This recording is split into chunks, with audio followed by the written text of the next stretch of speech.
This is the Black Star review of Eisa Davis's new play, Girls Chants Music.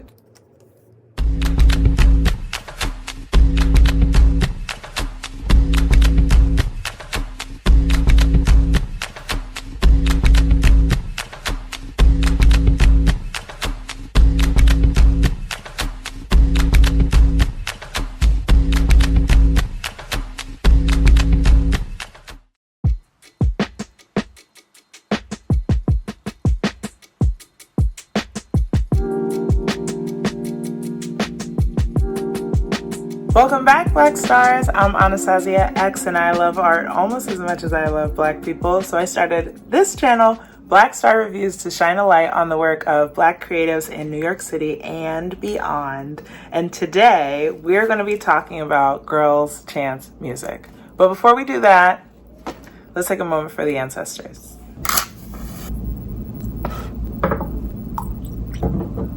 Ashe. Remember that you can read this review online at blackstarreviews.com, the one I'm about to read you right now. If you don't want to listen to me read it, go read it yourself. And while you're on the internet, go ahead and find me on social media. I'm on Instagram and on TikTok at blackstar.reviews.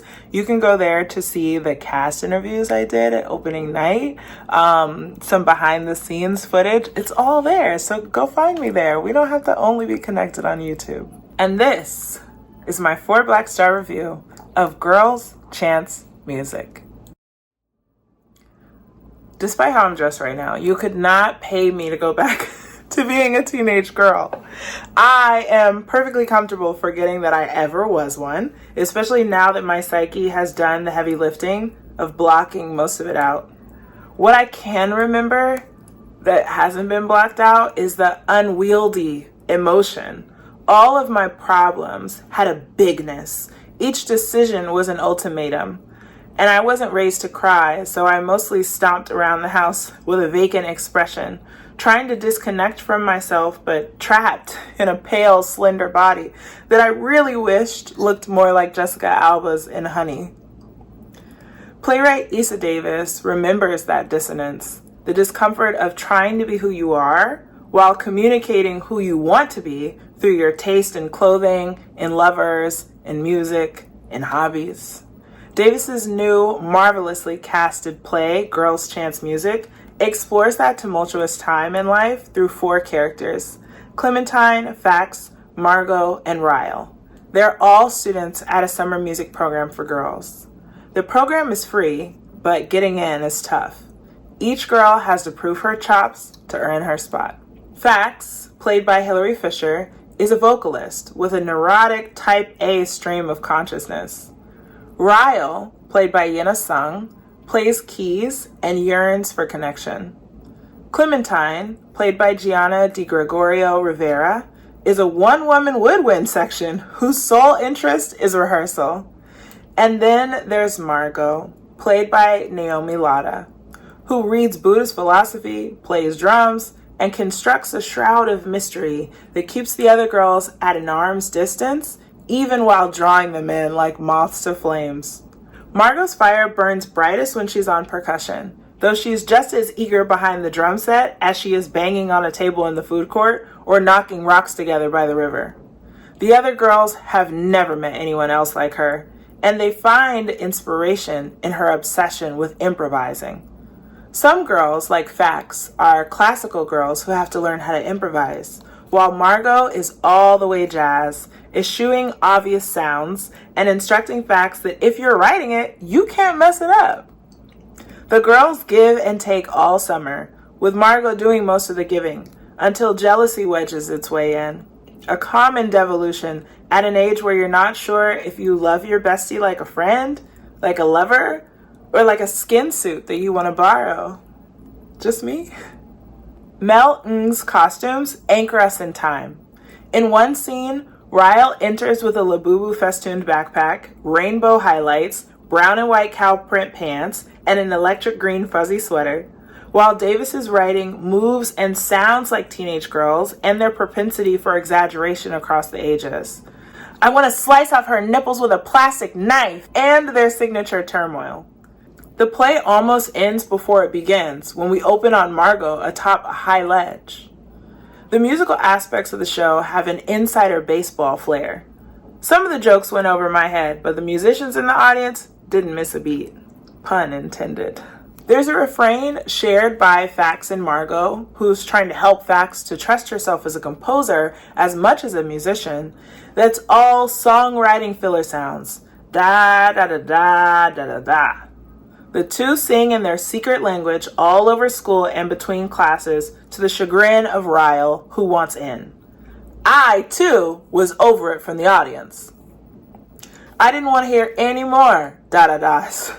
But the payoff came when the three performed Out at Sea, with each taking a stunning solo turn.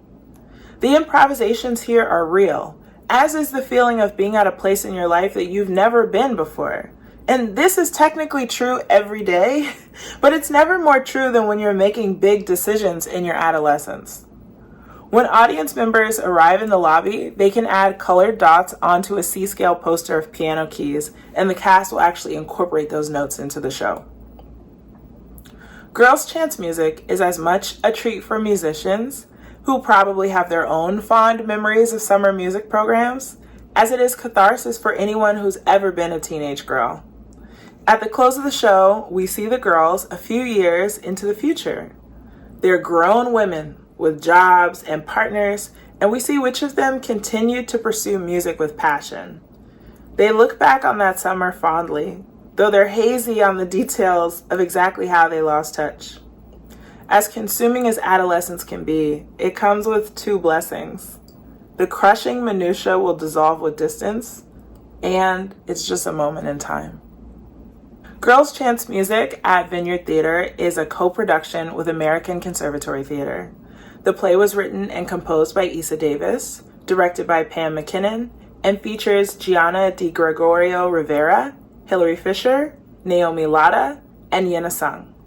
The production opened on May 28, 2026. I received a press ticket for the opening night performance and offer my thanks to the press room. The production will run through June 21st, 2026.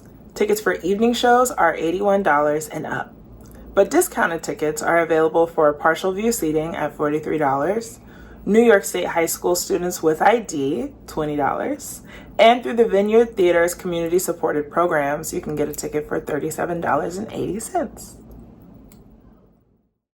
This has been another Black Star Review. Remember, you can read this review and so many more on my website at www.blackstarreviews.com. You can also follow me on social media. I'm on TikTok and Instagram at blackstar.reviews for more behind the scenes interviews, like when I interviewed all the cast and playwright and costume director of Girls' Chance Music. You can see that on my social media.